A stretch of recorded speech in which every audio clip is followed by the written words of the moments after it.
Algunos dicen que la venganza es un plato que se sirve frío. Para Isabela Isa Vargas, no se trataba de venganza, sino de reconocimiento. Durante 5 años, ella había sido un fantasma, borrada de la vida del hombre con el que se casó, el padre de sus hijos. Ahora, de pie en el frío y marmóreo vestíbulo de la corte de subrogación, sosteniendo las pequeñas manos de sus gemelos de 5 años, se enfrentaba a la otra vida de él. La glamorosa amante, Elena del Monte, goteando diamantes y desdén. El hermano codicioso, Eduardo Navarro, revoloteando como un buitre. Esperaban heredar un imperio. Miraban a Isabela y a sus hijos como una molestia final y patética que debía ser ahuyentada. No tenían idea de que los muertos aún pueden hablar, y que las últimas palabras de Ricardo Navarro no fueron un susurro, sino un trueno que destrozaría su mundo. El sobre se sentía ajeno en las manos de Isabela Vargas. Su gruesa cartulina color crema era una reliquia de una vida que ya no vivía, una vida de cenas corporativas y galas benéficas. Ahora, sus manos estaban más acostumbradas a la textura áspera de las esponjas de fregar y al papel fino de las facturas vencidas. La dirección del remitente era la de una prestigiosa firma de abogados de Madrid, Soto, Rivas e Asociados. Su corazón latía con fuerza contra sus costillas, un pájaro frenético atrapado en una jaula de hueso. Sabía con una certeza abrumadora lo que era. Ricardo había muerto. Cortó el sobre con un dedo tembloroso, ignorando la pila de juguetes de plástico de colores brillantes en la gastada alfombra de su sala de estar. Dentro, la citación formal, con letras negras, confirmaba sus temores. Ricardo Navarro, fundador y CEO de Navarro Innovaciones, NI, había fallecido una semana antes en un accidente automovilístico de un solo vehículo en la autovía A6. Y ella, Isabela Vargas, debía asistir a la lectura de su última voluntad y testamento. Su nombre. Él había usado su nombre. No Isabela Navarro, el nombre que había tomado con orgullo y luego abandonado discretamente, sino Isabela Vargas, el nombre de la mujer en la que se había visto obligada a convertirse de nuevo. Una madre soltera de gemelos, camarera en un modesto mesón en Usera, un fantasma que acechaba los márgenes de la vida dorada de un multimillonario. 5 años. Habían pasado 5 años desde la última vez que lo había visto en persona. El recuerdo estaba grabado en su mente como una marca. Estaba embarazada de 3 meses. Su vientre comenzaba a mostrar la suave hinchazón de la nueva vida, de las vidas dentro de ella. Él había llegado a casa a su lujoso apartamento en Salamanca. Su rostro, una máscara de fría resolución que nunca antes había visto. Le habló de Elena del Monte, una mujer más joven, más ambiciosa, que encajaba mejor con la nueva vida que su fortuna tecnológica en explosión le ofrecía. Se acabó, Isa, había dicho, su voz desprovista de la calidez que una vez había atesorado. Ella entiende mi mundo. Esta vida doméstica, ya no es para mí, no ahora. Ella había rogado, había suplicado, le había hablado del bebé. Él simplemente había mirado el espacio por encima de su cabeza. Mi abogado arreglará un acuerdo, fue su única respuesta. Sé razonable, no lo compliques. El acuerdo llegó. Un pago único que se sintió más como dinero de silencio que como manutención. Fue suficiente para conseguirle un pequeño apartamento en un edificio sin ascensor y cubrir las facturas del hospital, cuando Lucas y Sofía hicieron su dramática entrada temprana al mundo. Después de eso, no hubo nada. Ni llamadas, ni visitas, ningún reconocimiento de que su propia carne y sangre existían. Ella había sido borrada. El mundo conocía a Ricardo Navarro como un soltero brillante y pionero con la socialité Elena del Monte del Brazo. Isabela y los gemelos eran un secreto que él había enterrado profundamente. Ahora estaba muerto y la estaba convocando desde la tumba. «Mami, ¿estás triste?», preguntó una pequeña voz. Sofía, su hija, estaba a su lado. Sus grandes ojos azules, los ojos de Ricardo, llenos de preocupación. Lucas, siempre la sombra de su hermana, se asomó por detrás del sillón, agarrando una manzana a medio comer. Isabela forzó una sonrisa, doblando la carta y guardándola en su bolsillo. «No, cariño, solo estoy pensando».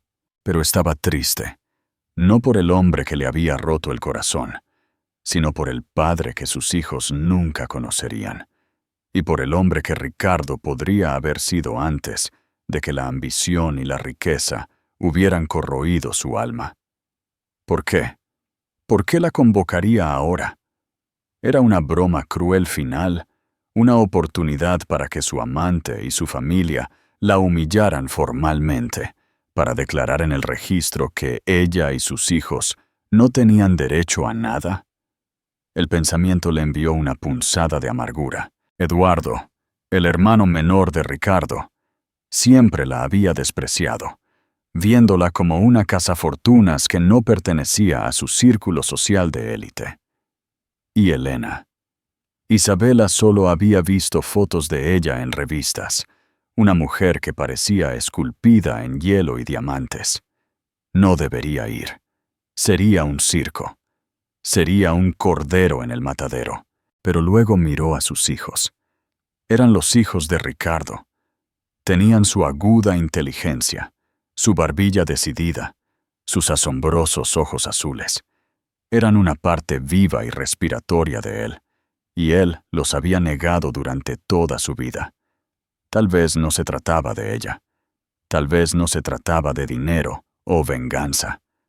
Tal vez se trataba de ellos. De pararse en esa sala frente a todas las personas que habían fingido que no existían y mostrarles que sí existían. Se trataba de reclamar su identidad, no su herencia. «Lucas, Sofía, vengan aquí», dijo, su voz encontrando una nueva fuerza. Los gemelos se apresuraron y ella se arrodilló, abrazándolos fuerte. «Tenemos que hacer un pequeño viaje la próxima semana, a un edificio grande y elegante en la ciudad. Tienen que portarse muy bien. ¿Pueden hacer eso por mami?» Ambos asintieron solemnemente, sus pequeños rostros serios. Esa noche, después de acostar a los gemelos, Isabela sacó un viejo álbum de fotos. Allí estaba ella con Ricardo en los primeros días, antes de que Navarro Innovaciones se convirtiera en un titán de la industria. Él era un programador brillante e impulsado con un sueño salvaje. Ella era una diseñadora gráfica que creía en él. Habían construido el primer logotipo de la compañía juntos en su diminuto apartamento, sobreviviendo con comida para llevar y esperanza compartida. Él estaba sonriendo en cada foto, con su brazo fuertemente envuelto alrededor de ella. Ese era el hombre que ella había amado, el hombre que le había prometido un para siempre. Cerró el álbum, una sola lágrima trazando un camino por su mejilla. Ese hombre estaba muerto hace mucho tiempo. Esta citación era del extraño en el que se había convertido. Ella iría, usaría su mejor vestido, aunque de segunda mano. Mantendría la cabeza alta. Entraría en esa sala de audiencias, no como una víctima, sino como una madre. Les debía a sus hijos eso. Enfrentaría la guarida de la víbora por ellos. Lo que sea que un mundo hostil y la voluntad de Ricardo le tuvieran reservado, ella no se inmutaría. El ático en la cima de la Torre Navarro era un monumento al nuevo dinero y a la perfección curada. Las ventanas de suelo a techo ofrecían una vista a vuelo de pájaro del Parque del Retiro. El follaje otoñal, una alfombra de carmesí y oro. Dentro, la decoración era una paleta severa de cromo, cristal y cuero blanco, salpicada de arte abstracto que costaba más que la casa promedio. Este era el reino de Helena del Monte, y durante la última semana había sido su reina afligida. Su dolor, sin embargo, era una actuación. Estaba expertamente elaborado, exhibido en conjuntos de seda negra de Chanel de buen gusto y publicaciones sombrías y reflexivas en sus influyentes cuentas de redes sociales. Ella lloraba a Ricardo Navarro no como un amor perdido, sino como una inversión perdida. Durante 5 años había sido su pareja, su musa, su rostro público. Había tolerado sus tendencias adictas al trabajo, su distancia emocional y sus menciones persistentes de un error de su pasado. Ella había interpretado su papel a la perfección, y ahora era el momento de su recompensa. La lectura del testamento era una mera formalidad, el último paso legal en su ascenso al trono. Más champán, Vicky. Eduardo Navarro se desplomó en el sofá de cuero blanco, haciendo girar una copa de Dom Periñón. Era el hermano menor de Ricardo por 2 años, un hombre que poseía toda la ambición de Ricardo, pero nada de su genio o ética de trabajo. Tenía una apariencia suave y con derecho, su rostro perpetuamente arreglado, en una sonrisa de suficiencia. Él veía la muerte de Ricardo no como una tragedia, sino como una oportunidad. «Ni siquiera es mediodía, Eduardo», respondió Helena, aunque extendió su copa para que la rellenaran. «Pero supongo que tenemos motivos para celebrar. Por el futuro», brindó Eduardo, sus ojos brillando. «El futuro de Navarro Innovaciones, nuestro futuro». Habían hecho un pacto en los días silenciosos y frenéticos posteriores al accidente de Ricardo.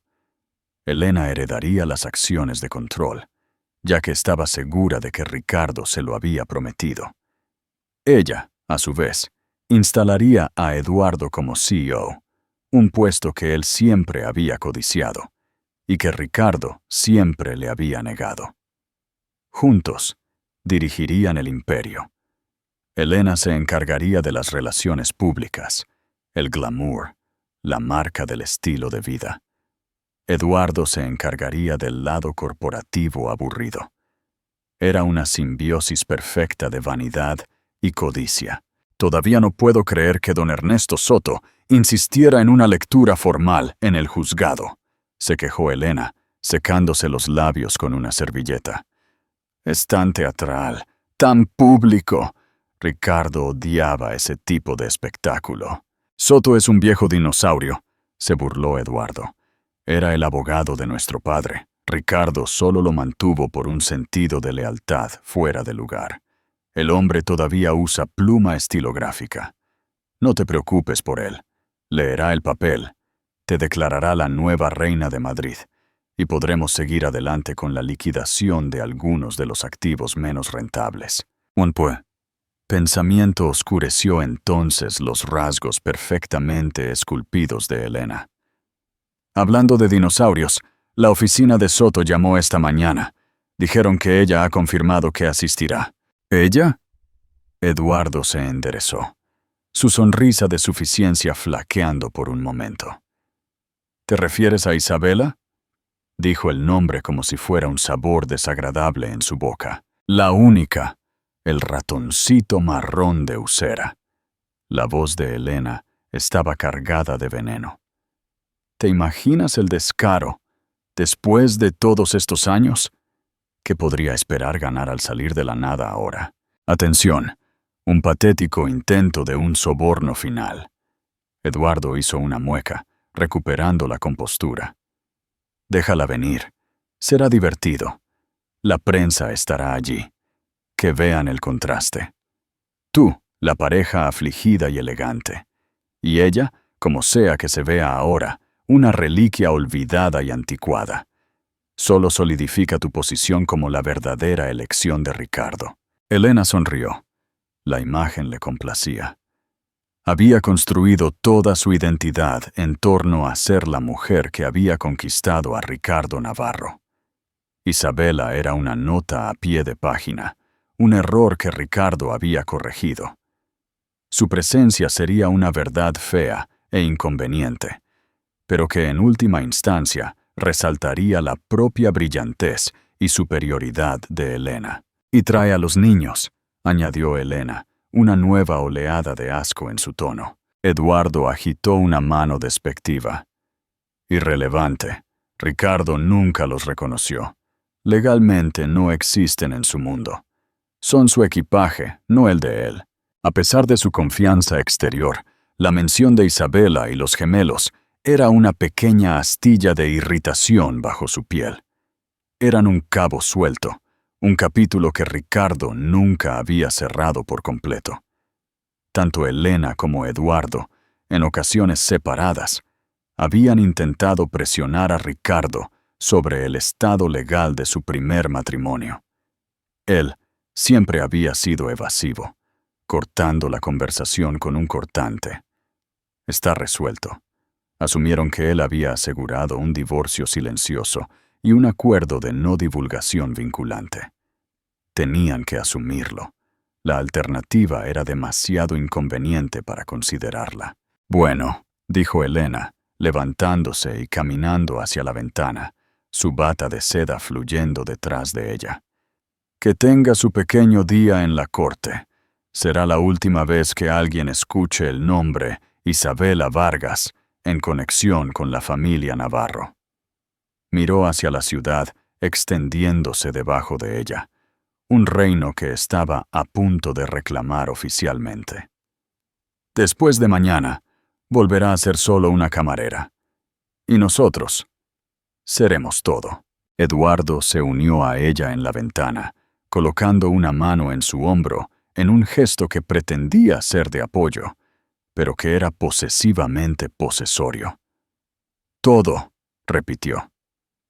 Se quedaron allí, dos depredadores inspeccionando su dominio, completamente confiados en su victoria.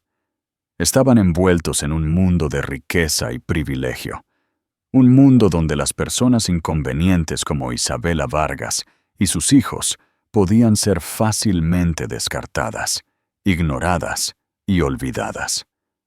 No tenían ni idea de que los cimientos de su jaula dorada se construyeron sobre secretos y arrepentimientos, y que el hombre que la construyó había dejado atrás una llave diseñada para derribarla por completo.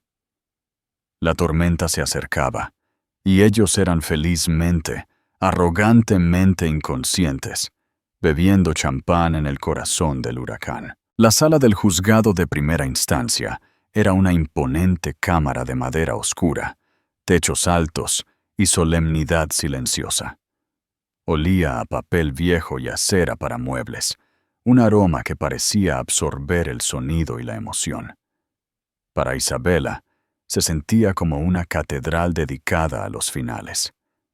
Se sentó en un banco de madera dura, con la espalda completamente recta. Lucas estaba a su derecha, Sofía a su izquierda, sus pequeñas piernas colgando muy por encima del suelo. Los había vestido con su ropa más bonita, una pequeña camisa con cuello para Lucas, un simple vestido azul para Sofía, ambos comprados en una tienda de segunda mano.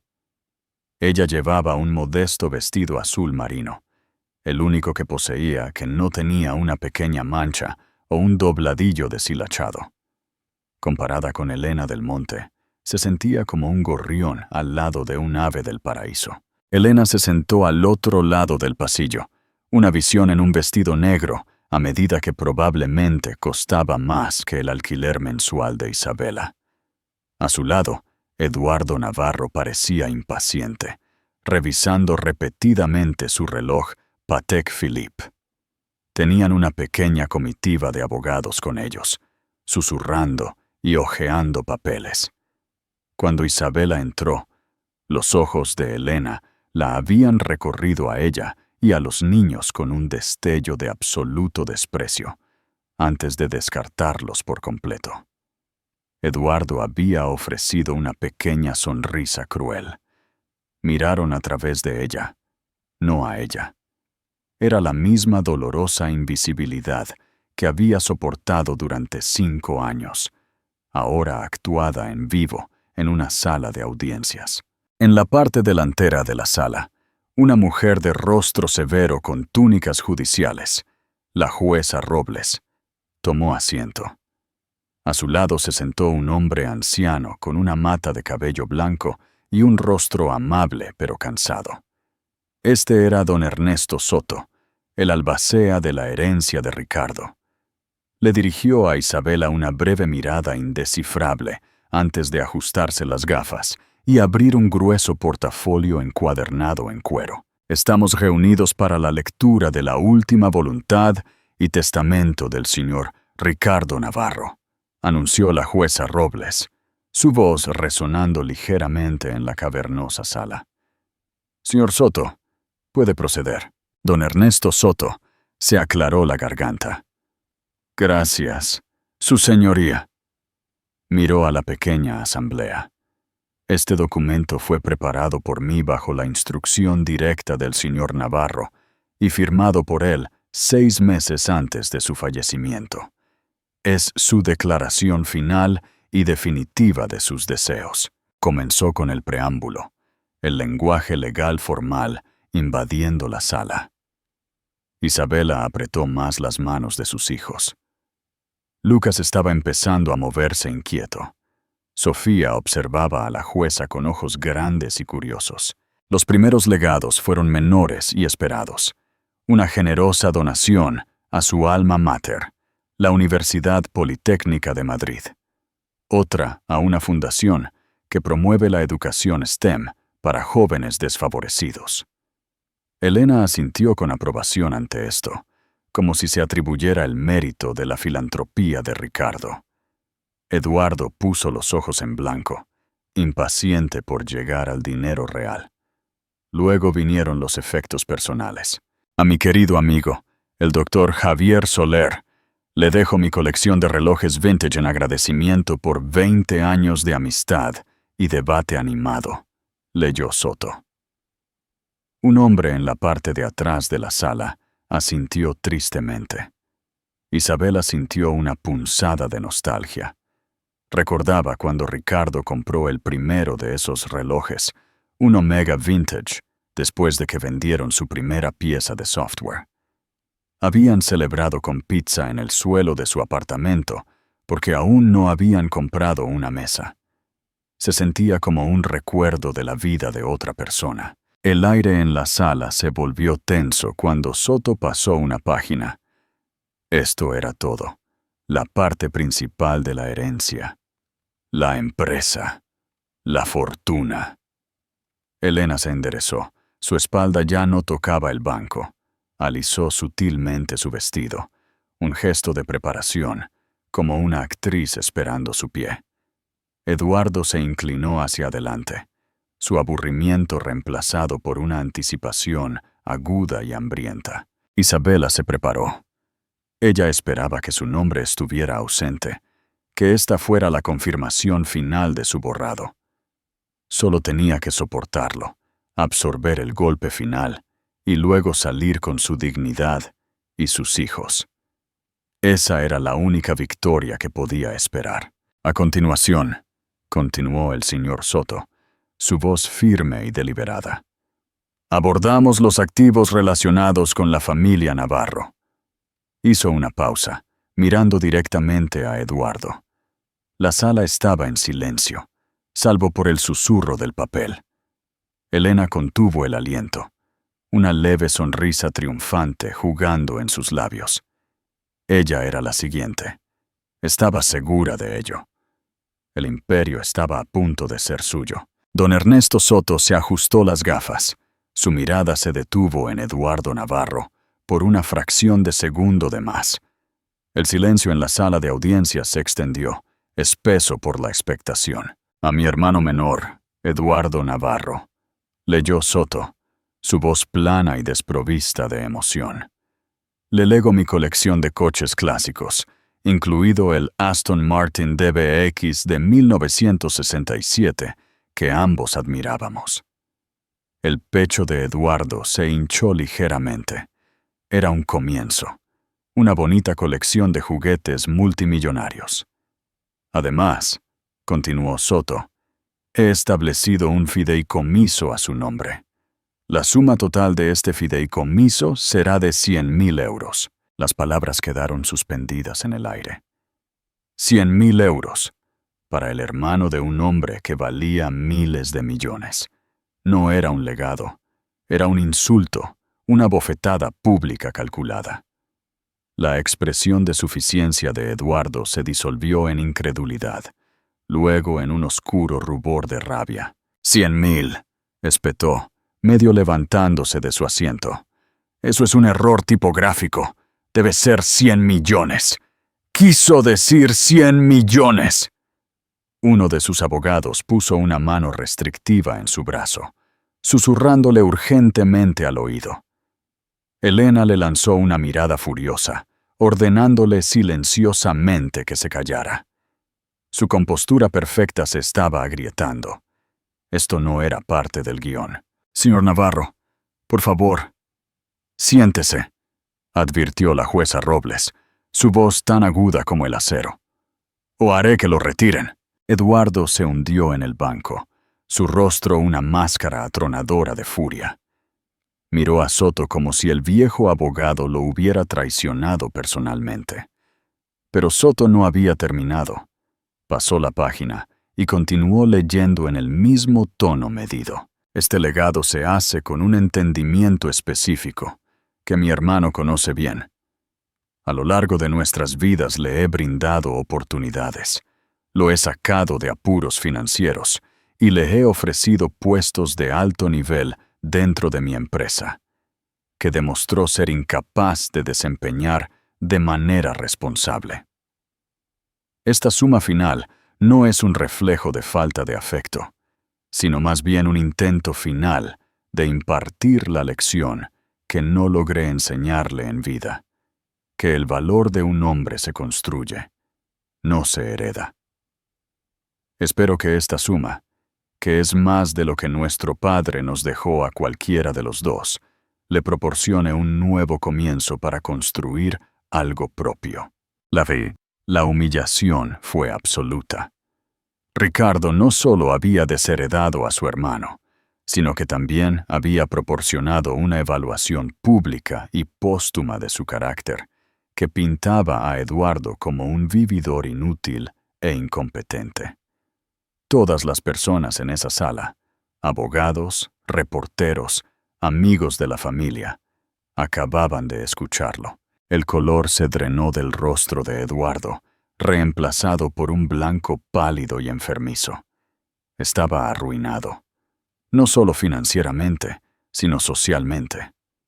Miró fijamente al frente, viendo las sonrisas de suficiencia que tendría que soportar en el club de campo, los susurros en las reuniones de la junta de las que ya no formaría parte. Isabela observó, atónita. Siempre había sabido que Ricardo se sentía agobiado por su hermano, pero nunca imaginó que sería tan despiadado. Era un lado de Ricardo que reconoció. La misma precisión fría y calculadora que había usado para excluirla de su vida, ahora utilizada contra su propia familia. Elena, después de su shock inicial, pareció recuperarse. Su expresión se endureció. Con Eduardo efectivamente fuera de la ecuación, eso significaba más para ella. Todo el pastel era ahora suyo. Le lanzó una mirada de puro odio al hombre roto a su lado, ya descartándolo como peso muerto. Su atención se centró de nuevo en don Ernesto Soto. sus ojos entrecerrados con una codicia renovada, aún más intensa. «Ahora», dijo Soto, atrayendo la atención de todos de vuelta al testamento.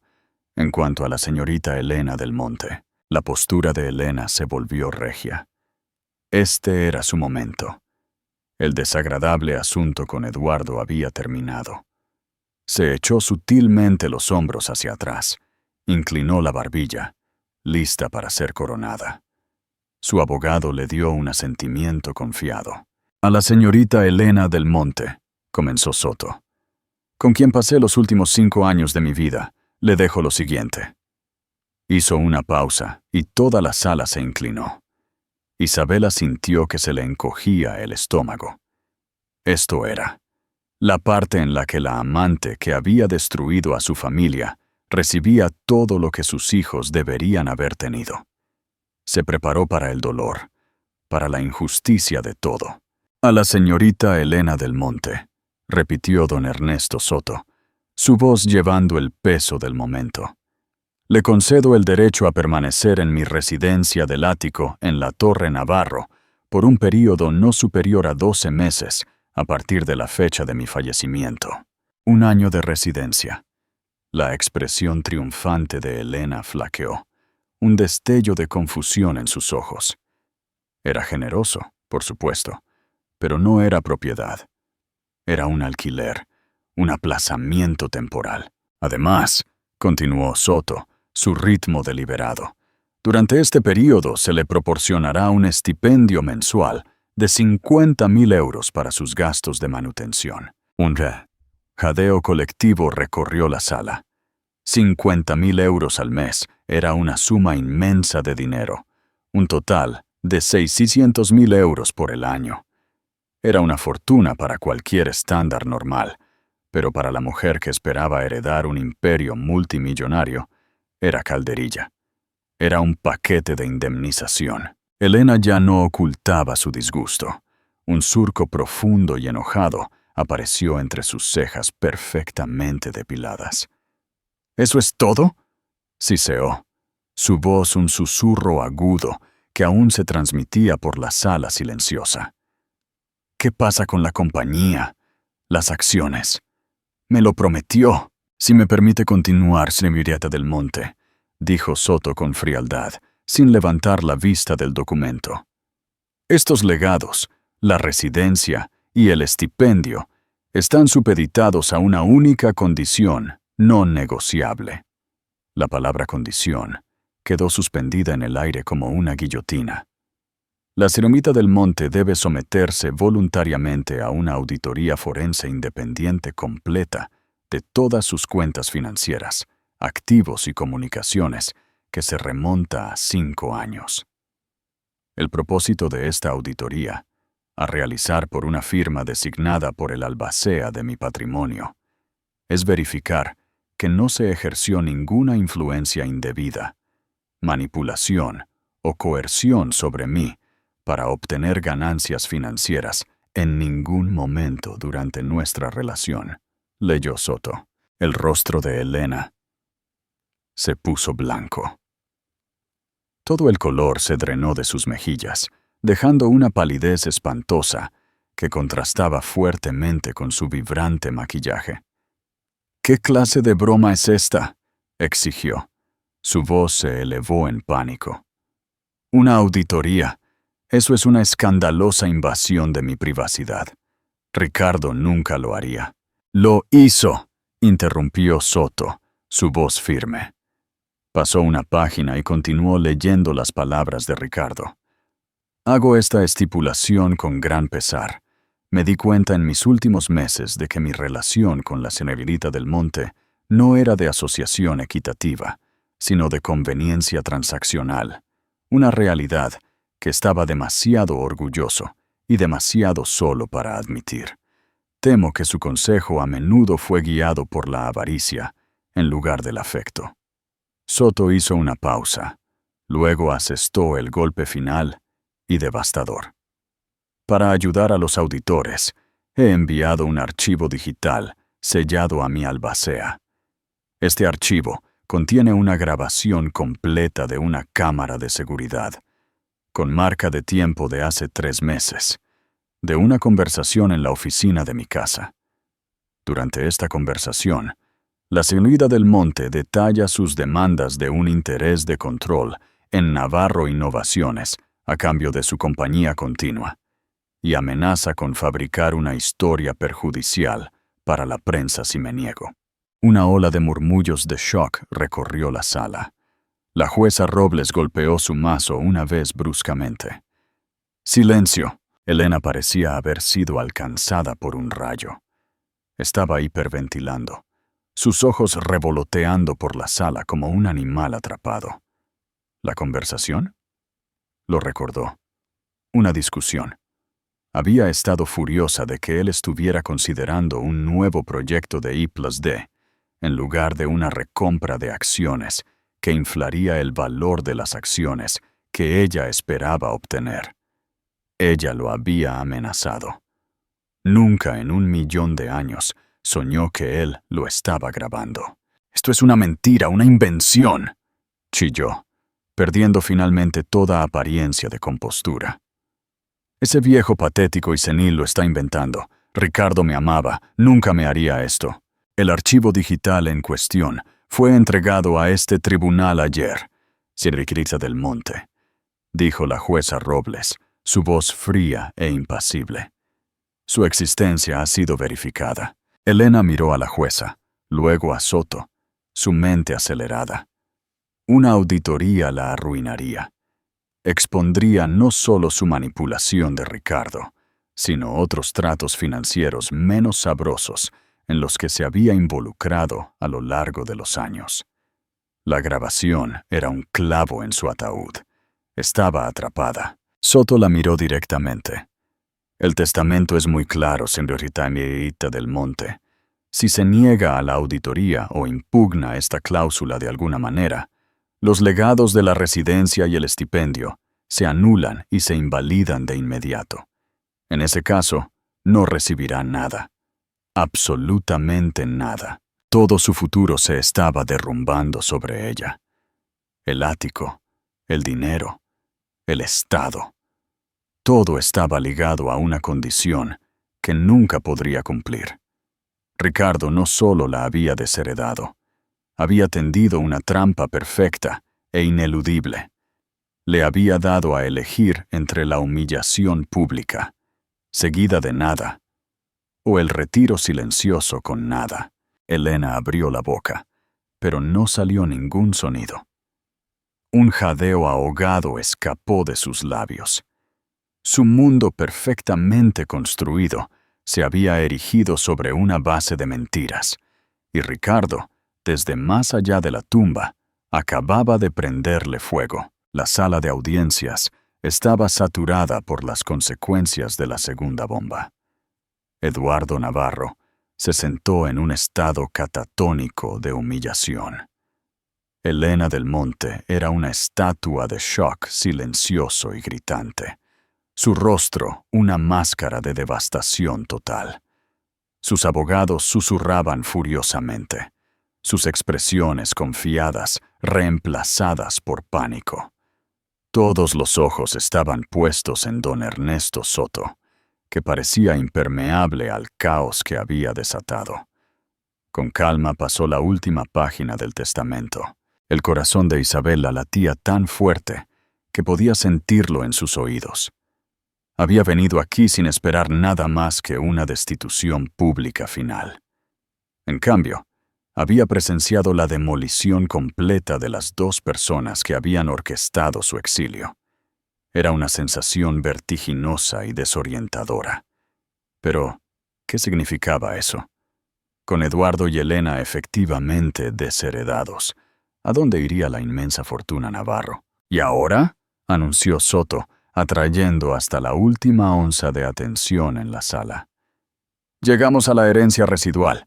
Esta cláusula se refiere a la totalidad de los activos restantes, incluidos, entre otros, mi interés total y de control en Navarro Innovaciones, todas las propiedades inmobiliarias, todas las carteras de inversión y todos los activos líquidos. Este era el núcleo del imperio. Miles de millones de euros.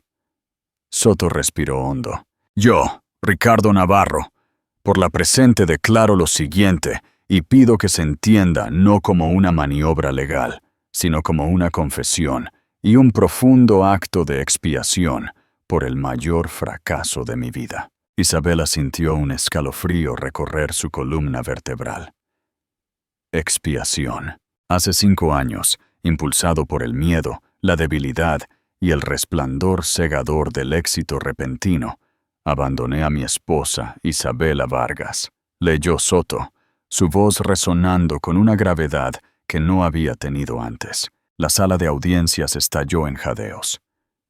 «¡Esposa!», susurró alguien en voz alta. La cabeza de Elena se levantó, sus ojos muy abiertos con un nuevo tipo de horror. El estupor de Eduardo se rompió, su mandíbula floja por la incredulidad. Nunca se habían divorciado. Ricardo les había mentido a todos. Mi matrimonio legal con Isabela Vargas nunca fue disuelto, continuó Soto, su voz dominando el ruido. Aunque estábamos separados, ella siguió siendo, a los ojos de la ley y en la verdad de mi corazón, mi esposa. Las propias manos de Isabela volaron a su boca. Se sintió desmayarse.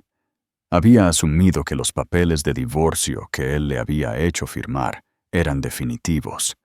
Nunca lo había comprobado. No podía permitirse un abogado para hacerlo, y solo quería que el dolor terminara. ¿La había engañado o nunca los había presentado? La voz de Soto interrumpió su shock. Durante nuestro matrimonio, mi esposa, Isabela, concibió a nuestros hijos. Por la presente reconozco, con la más profunda vergüenza y arrepentimiento por mis años de negación, la paternidad de nuestros 2 hijos. Hizo una pausa, mirando directamente a Isabela, su mirada por primera vez suavizándose con algo parecido a la simpatía. Lucas Vargas y Sofía Vargas. Él dijo sus nombres. Él había escrito sus nombres. En ese momento, fue lo único que le importó a Isabela. Las lágrimas brotaron de sus ojos, empañando la escena frente a ella. Sus hijos, que habían estado escuchando con la paciencia confusa de un niño de 5 años, se animaron al escuchar sus nombres. Por lo tanto, declaró Soto, su voz elevándose a un final culminante. Como mis hijos legítimos y únicos, declaro a Lucas Vargas y Sofía Vargas como los únicos y exclusivos herederos de toda mi herencia residual. Las palabras tardaron un segundo en registrarse. El peso total de ellas, únicos herederos de todo. La totalidad de mi interés de control en Navarro Innovaciones, todas las propiedades y todos los activos financieros se colocarán en un fideicomiso asegurado. El Fideicomiso Infantil Navarro, leyó Soto, su voz retumbando en el silencio atónito. Este fideicomiso será administrado para el beneficio de mis hijos, para proveer para su salud, educación y bienestar, hasta que cada uno alcance la edad de 25 años, momento en el que el fideicomiso se disolverá y los activos se les transferirán en partes iguales. Isabela estaba sollozando ahora, lágrimas silenciosas corriendo por su rostro. Acercó a sus hijos, hundiendo el rostro en su cabello. Estaban a salvo. Sus futuros estaban a salvo. Ricardo lo había hecho. En su último acto en la tierra, finalmente había hecho lo correcto por ellos. Pero la frase final del testamento fue la que destrozó el mundo para todos los demás en la sala. Como tutora legal de mis hijos, leyó Soto, con los ojos fijos en Isabela. Por la presente nombro a su madre y mi esposa, Isabela Vargas, como la única fideicomisaria del Fideicomiso Infantil Navarro. Se le concederá plena autoridad sobre la gestión del fideicomiso, incluidos los plenos derechos de voto para todas las acciones dentro de Navarro Innovaciones, y completa discreción sobre la administración de todos los activos contenidos en vigor de inmediato. Única fideicomisaría. Plena autoridad. Plenos derechos de voto. No solo les había dado la fortuna a sus hijos, le había dado el poder, el control, el imperio entero a Isabela, la esposa abandonada, la camarera de Usera. Fue entonces cuando llegó el grito. No fue una palabra, fue un sonido crudo y primario de rabia y incredulidad pura e inalterada, arrancado de las profundidades mismas del alma de Helena del Monte. Se lanzó de pie, su rostro contorsionado en una máscara de furia horrible e irreconocible. «No, no, no, es mío. Me lo prometió. Esa perra no consigue nada. Esa perra mentirosa y intrigante no consigue nada», gritó, señalando con un dedo tembloroso y manicurado a Isabela. «Esto es un fraude. Todos ustedes recibirán noticias de mis abogados. Lo quemaré todo antes de dejar que ella lo tenga». El hechizo se rompió. El caos estalló. Eduardo también estaba de pie ahora, gritando sobre conspiración, sobre su hermano siendo mentalmente incompetente. Los reporteros en la parte de atrás se apresuraban, tratando de tomar fotos de la amante que gritaba y la esposa llorando y vindicada. La jueza Robles golpeó su mazo repetidamente. «¡Orden! ¡Orden en esta sala! Oficiales, escolten a la señorita del Monte y al señor Navarro fuera de la cámara, ahora». Dos fornidos oficiales de la corte intervinieron, tomando a una Helena histérica y agitada por los brazos. Ella luchó, pateó y gritó obscenidades, su fachada elegante completamente incinerada, revelando a la criatura codiciosa y desesperada debajo. Eduardo, luciendo completamente derrotado, se dejó llevar sin luchar.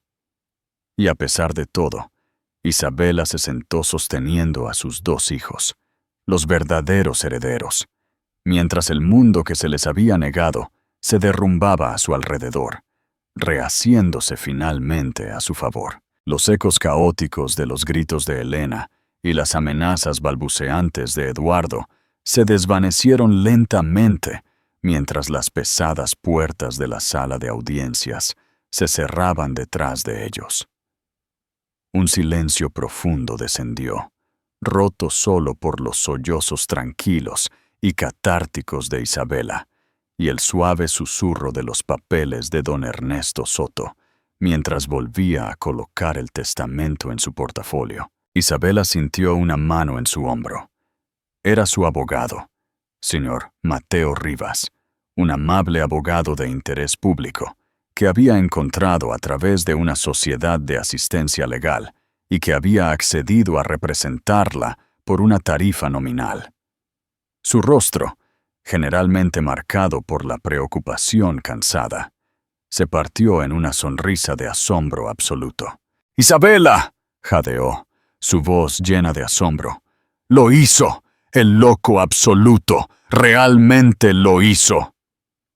Ella solo pudo asentir, incapaz de hablar, más allá del nudo en su garganta. Miró a Lucas y Sofía, que la miraban con ojos grandes y preocupados, confundidos por los gritos y las lágrimas de su madre. Se secó la cara con el dorso de la mano y les dio una sonrisa inestable y acuosa. «Está bien, mis amores», susurró, su voz gruesa por la emoción. «Son lágrimas de felicidad. Todo va a estar bien ahora». La jueza Robles miró desde su estrado. Su expresión severa se suavizó por primera vez ese día. «Señora Navarro», dijo, su uso del nombre una validación tranquila que envió una nueva ola de lágrimas por las mejillas de Isabela. «El tribunal reconoce la validez de este testamento. El proceso de sucesión procederá según lo dictado. Mis más sinceras condolencias por su pérdida y felicitaciones por su futuro. Este tribunal levanta la sesión». Con un golpe final de su mazo, se fue. La sala comenzó a vaciarse, pero Isabela permaneció sentada, sintiendo como si sus piernas no la sostuvieran. Era fideicomisaria. Tenía derechos de voto. Ella, Isabela Vargas, la mujer que tuvo que elegir entre pagar la factura de la luz y comprar zapatos nuevos para su hijo el mes pasado, ahora tenía el control de una corporación tecnológica global. La pura absurdidad de ello era abrumadora. Don Ernesto Soto se acercó a su banco, sus pasos lentos y deliberados sobre el suelo de mármol. Se detuvo ante ellos, sus viejos ojos mirando no a Isabela, sino a los gemelos. Una leve y triste sonrisa tocó sus labios. Tenía sus fotos en su escritorio, dijo Soto, su voz más suave ahora, en el privado de su estudio en la finca, no en la oficina de la torre. Las miraba cuando pensaba que nadie estaba cerca. Él la vio, señora Navarro, incluso cuando pensó que no lo hacía. Se llevó la mano al bolsillo del pecho y sacó un sobre blanco simple y sellado. No era la cartulina gruesa e intimidante de la citación legal, sino papelería personal sencilla. Su nombre estaba escrito en el frente con la familiar caligrafía nítida de Ricardo. Me pidió que le entregara esto personalmente después de que se completara la lectura. Dijo que usted entendería todo después de leerlo. Isabela tomó la carta, sus dedos temblando. Esto era más aterrador y más importante que el testamento. El testamento era sobre dinero y poder. Esto era sobre la verdad. Gracias, señor Soto, logró decir, por todo. Solo estaba cumpliendo los deseos finales de mi cliente, dijo el viejo abogado, haciendo una ligera reverencia. Era un hombre complicado, brillante y profundamente defectuoso. Al final, creo que intentó ser uno bueno. Mi firma se pondrá en contacto para comenzar la transferencia de poder. Hay mucho que hacer. Le dedicó una última mirada conmovedora a los niños. Son buenos niños. Él habría estado orgulloso. Con eso, se dio la vuelta y se fue, dejando a Isabela, a su abogado y a sus dos hijos desconcertados solos en la gran y vacía sala de audiencias. Más tarde esa noche, mucho después de que el señor Rivas los hubiera acompañado a casa en un taxi, insistiendo en pagar, y después de que ella hubiera acostado a un Lucas y Sofía, muy confundidos pero felices, Isabela se sentó en su pequeña y tranquila sala de estar. El apartamento de repente se sentía diferente. La pintura descascarada del marco de la ventana, el goteo persistente del grifo de la cocina, el parche gastado en la alfombra, ya no eran símbolos de su lucha, sino artefactos de una vida que estaba a punto de dejar atrás. Con manos temblorosas, abrió la carta de Ricardo. Mi queridísima Isa, comenzaba. Si estás leyendo esto, significa que nunca encontré el coraje para decirte estas palabras en persona, y por eso soy un cobarde. No hay excusa para lo que te hice, por el dolor que causé, por los años que perdí. Fui un tonto cegado por el dinero y la fama y el elogio vacío de gente vacía.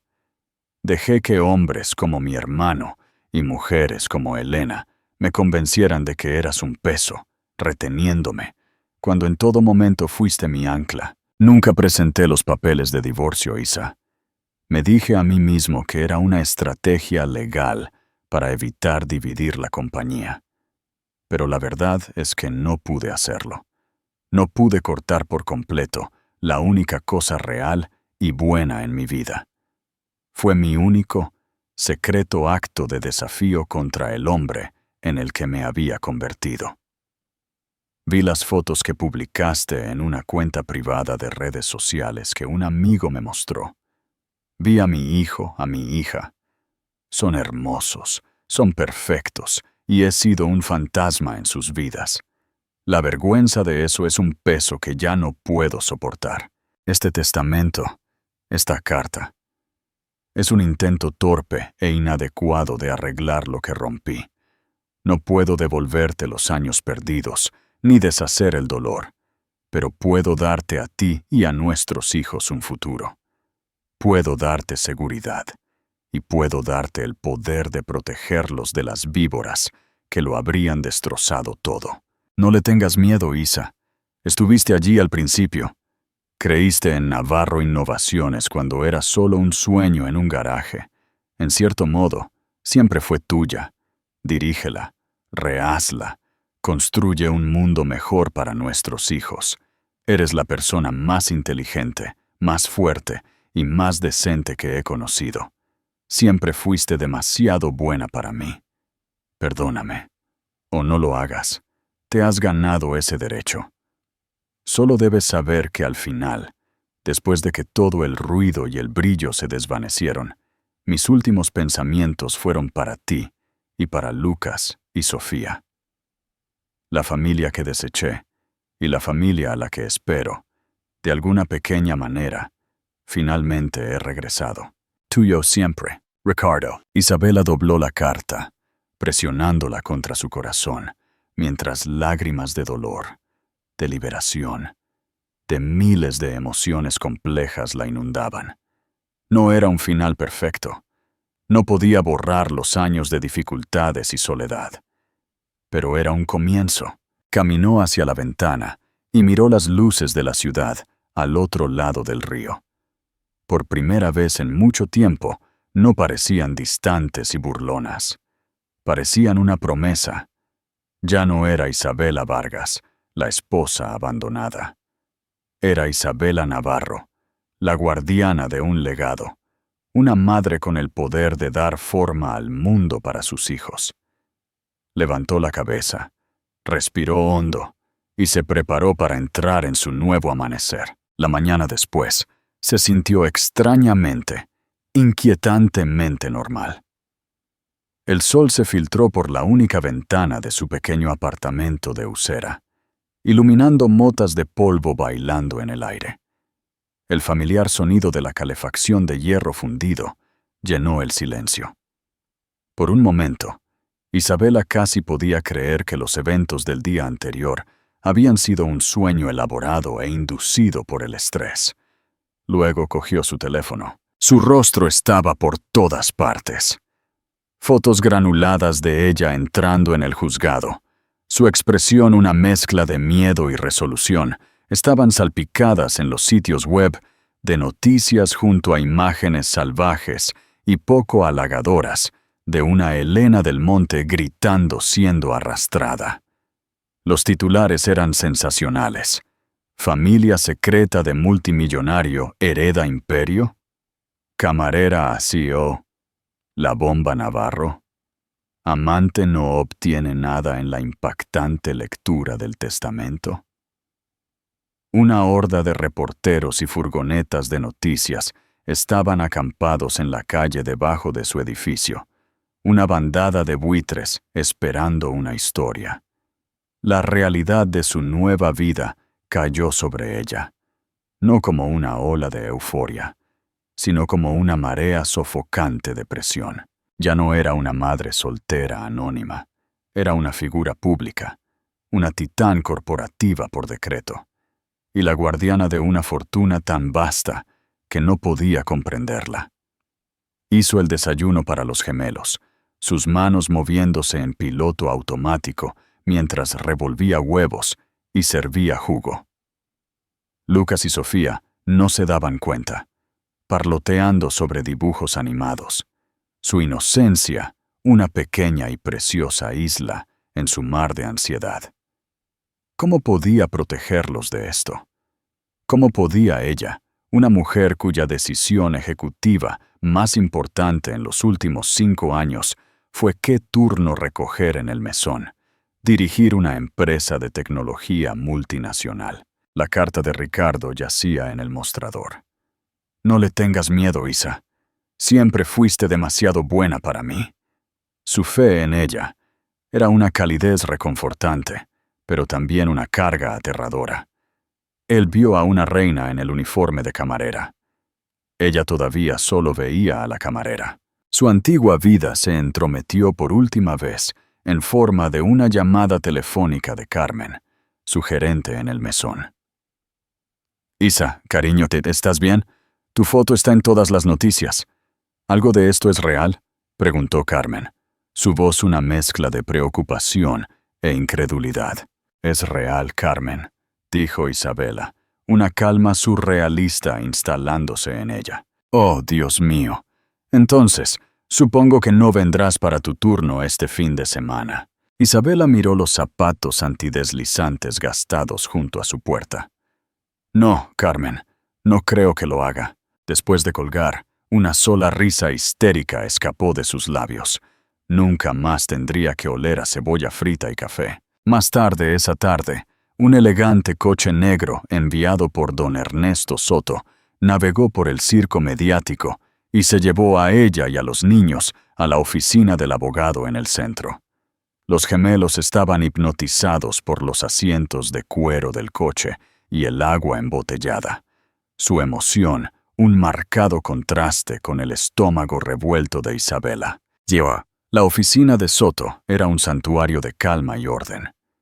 Mientras los gemelos eran entretenidos por una amable asistente legal en una habitación contigua, Soto expuso la realidad de la situación a Isabela. La junta directiva está en alboroto, explicó, sus dedos entrelazados, sin ocultar la gravedad de sus palabras.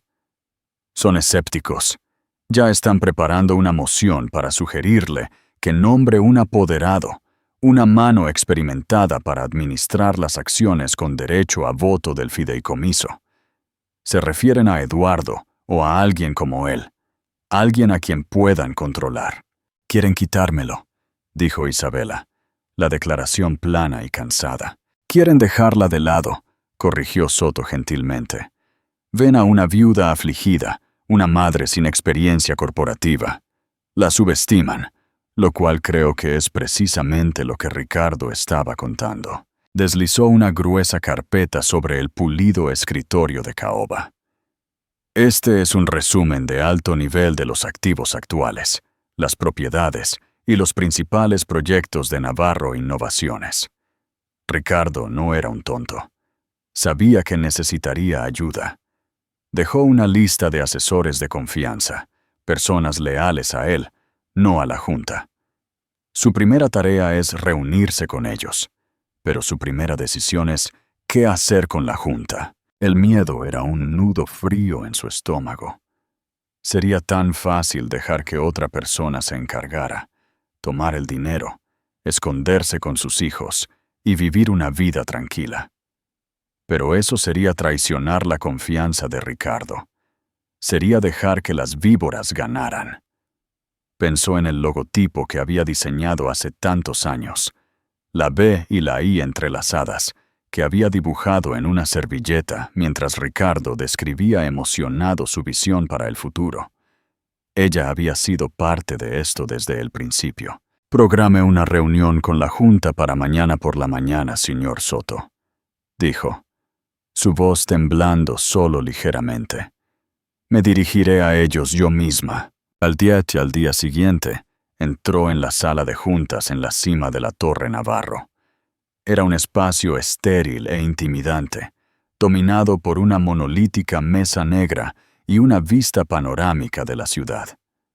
Una docena de hombres con trajes oscuros idénticos, la junta directiva, se quedaron en silencio cuando ella entró.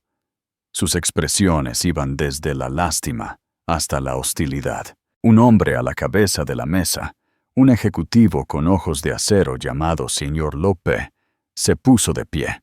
Señora Navarro, comenzó, su tono resumando con descendencia. En nombre de la Junta, nuestras más profundas condolencias. Entendemos que este es un momento abrumador. Hemos preparado una propuesta que creemos que honrará los deseos de Ricardo al tiempo que garantizará la estabilidad continua de la empresa. Sugerimos el nombramiento de... Eso no será necesario, señor López, interrumpió Isabela. Su voz era tranquila, pero cortó el aire como una cuchilla de afeitar. Todos los ojos se fijaron en ella. Caminó hacia la cabecera de la mesa, hacia la silla vacía que había sido de Ricardo. He leído el testamento de mi marido. He leído su carta. Y entiendo sus intenciones perfectamente. No me dejó una sugerencia. Me dejó un mandato. Soy la única fideicomisaria del Fideicomiso Infantil Navarro, lo que me convierte en la accionista mayoritaria de esta empresa. En el futuro previsible, mi voz es la voz de Ricardo. Miró a cada hombre a los ojos. Estuve con Ricardo cuando escribió la primera línea de código de lo que se convertiría en esta empresa. Diseñé el logotipo en la mesa de nuestra cocina, cuando nuestro único activo era un sueño compartido. Ustedes ven a una camarera. Ricardo vio a una socia. Sugiero que aprendan a ver lo mismo. La discusión no es si voy a liderar, sino cómo todos ustedes me asistirán. ¿Se me entiende? Un silencio atónito llenó la sala. La mandíbula del señor Orlope estaba tensa, pero vio la inquebrantable resolución en sus ojos. Vio el fantasma de la propia determinación obstinada de Ricardo Navarro. Él dio un asentimiento rígido, casi imperceptible.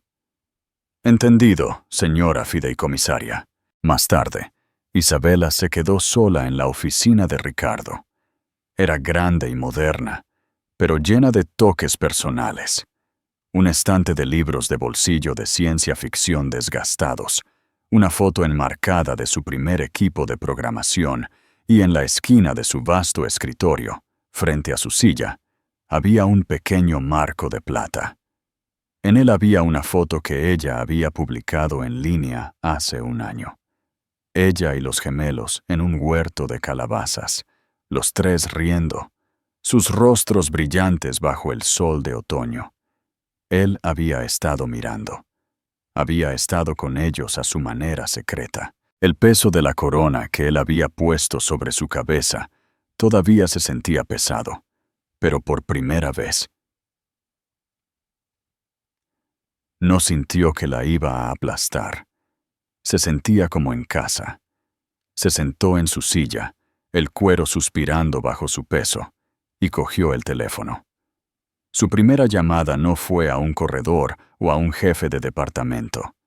Fue a un agente de bienes raíces, especializado en casas familiares de alta seguridad. El imperio podía esperar un día. La seguridad de sus hijos no podía. Era CEO, fideicomisaria, multimillonaria, pero primero y siempre era una madre. Y su reinado acababa de comenzar. Y así, el viaje de Isabela Navarro tomó un giro que nadie podría haber predicho. Salió de esa sala de audiencias, no con venganza en su corazón, sino con justicia para sus hijos firmemente en sus manos. La historia de la esposa abandonada que heredó un imperio se convirtió en una leyenda, un testimonio del hecho de que la verdad y la integridad pueden ser las armas más poderosas de todas. Elena y Eduardo se desvanecieron en la oscuridad, notas a pie de página en una historia que ahora era de Isabela para escribir. Su camino no sería fácil. Tenía un imperio que comandar y 2 hijos que criar. Pero por primera vez en 5 largos años, su futuro no era una lucha por la supervivencia, sino un paisaje de posibilidades infinitas.